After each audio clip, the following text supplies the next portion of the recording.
the personality and character ethics. At the same time, in addition to my research on perception, I was also deeply immersed in an in depth study of the success literature published in the United States since 1776. I was reading or scanning literally hundreds of books, articles, and essays in fields such as self improvement, popular psychology, and self help. At my fingertips was the sum and substance of what a free and democratic people considered to be the keys to successful living. As my study took me back through 200 years of writing about success, I noticed a startling pattern emerging in the content of literature. Because of our own pain and because of similar pain I had seen in the lives and relationships of many people I had worked with through the years. I began to feel more and more that much of the success literature of the past 50 years was superficial.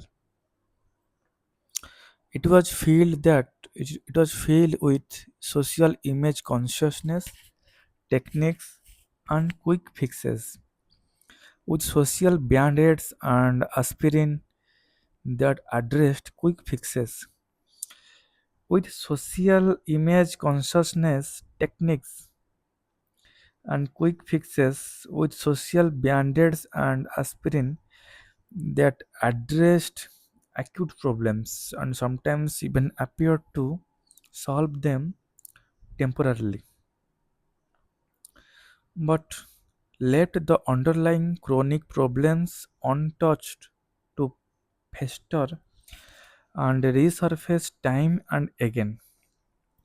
In stark contrast, almost all the literature in the first 150 years or so focused on what could be called the character ethic as the foundation of success.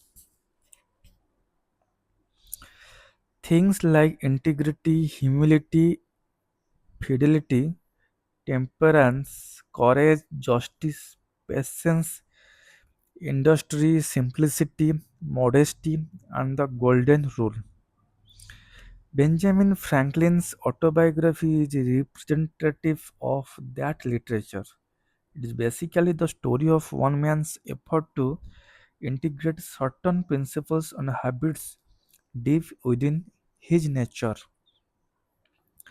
The character ethic taught that there are basic principles of effective living and that people can only experience true success and enduring happiness as they learn and integrate these principles into their basic character.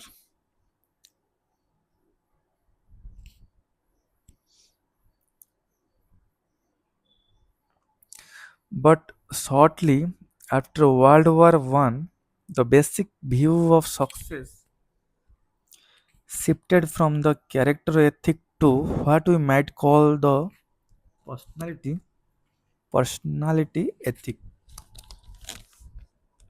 What we might call the personality ethic. Success became more a function of personality, of public image, of attitudes and behavior, skills and technique that lubricate the processes of a human interaction. Okay. This personality ethic essentially took two paths. One was human and public relations techniques, and the other was positive mental attitude (PMA). Some of this philosophy was expressed in inspiring and sometimes valid maxims such as your attitude determines your altitude, Smiling wins more friends than frowning. And what about the mind of man can conceive and believe it can achieve? Other parts of the personality approach were clearly manipulative, even deceptive, encouraging people to use techniques to get other people to like them or to take interest in the hobbies of the others to get out of them what they wanted or to use the power look or to intimidate their way through life. Some of this literature acknowledged character as an ingredient of success but tended to compartmentalize it rather than recognize it as foundational and catalytic. Reference to the character ethic became mostly lip service. The basic thrust was quick fix influence techniques, power strategies, communication skills, and positive attitudes.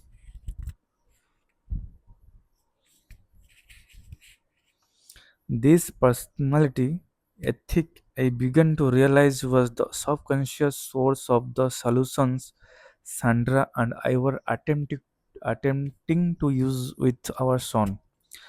As I thought more deeply about the difference between the personality and character ethics, I realized that Sandra and I had been getting social mileage out of her children's good behavior, and in our eyes, this son simply did not measure up.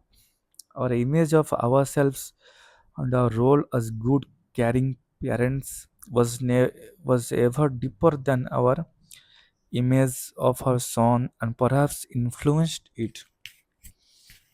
There was a lot more wrapped up in the way we were seeing and handling the problem than our concern for our son's welfare. As Sandra and I talked, we became painfully aware of the powerful influence of our own character and motives and of our perception of him.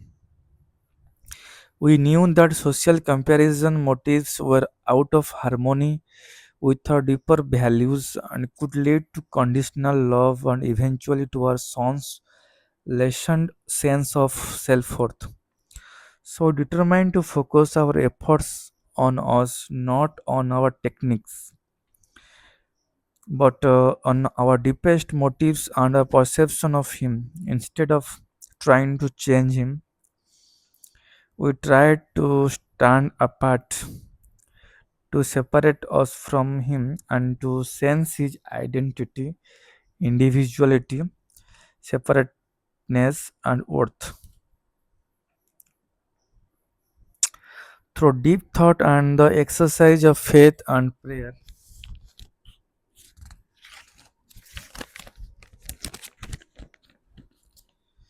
we begin to see our son in terms of his own techniques. We saw within him layers of potentials that could be realized at his own pace and speed. We decided to relax and get out of his way and let his own personality emerge. We saw we saw our conscientiously worked on our motives and cultivated internal sources of security so that our own feelings of worth were not dependent on our children's acceptable behavior. As we loosened up our old perception of our son and developed value based motives, new feelings began to emerge. We found ourselves enjoying him instead of comparing or judging him. We stopped trying to clone him in our own image or measure him against social expectations. Social expectations. We stopped trying to kindly, positively manipulate him into a acceptable social mold because we saw him as fundamentally adequate and able to cope with life. We stopped protecting him against the ridicule of others. He had been nurtured on this protection, so he went through some withdrawal pains, which he expressed and which we accepted, but did not necessarily respond to. We do not need to protect you was the unspoken message. You were fundamentally okay.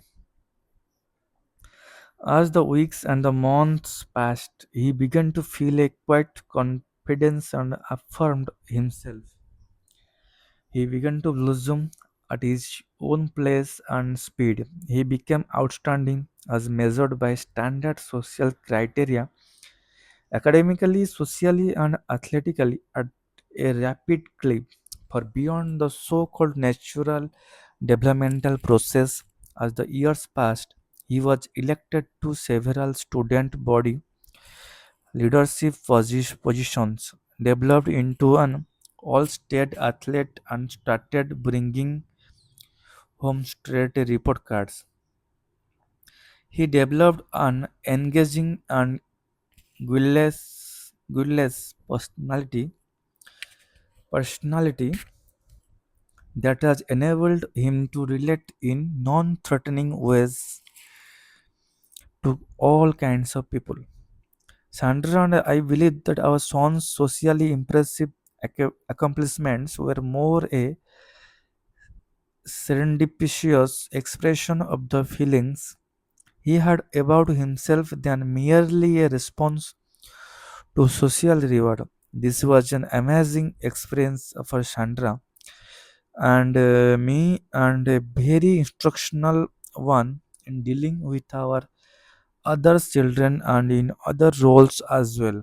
It brought to our awareness on a very personal level the vital difference between the personality ethic and the character ethic of success. Salmist expressed our conviction will search your own heart with all diligence for out of it flow the issues of life. Thank you.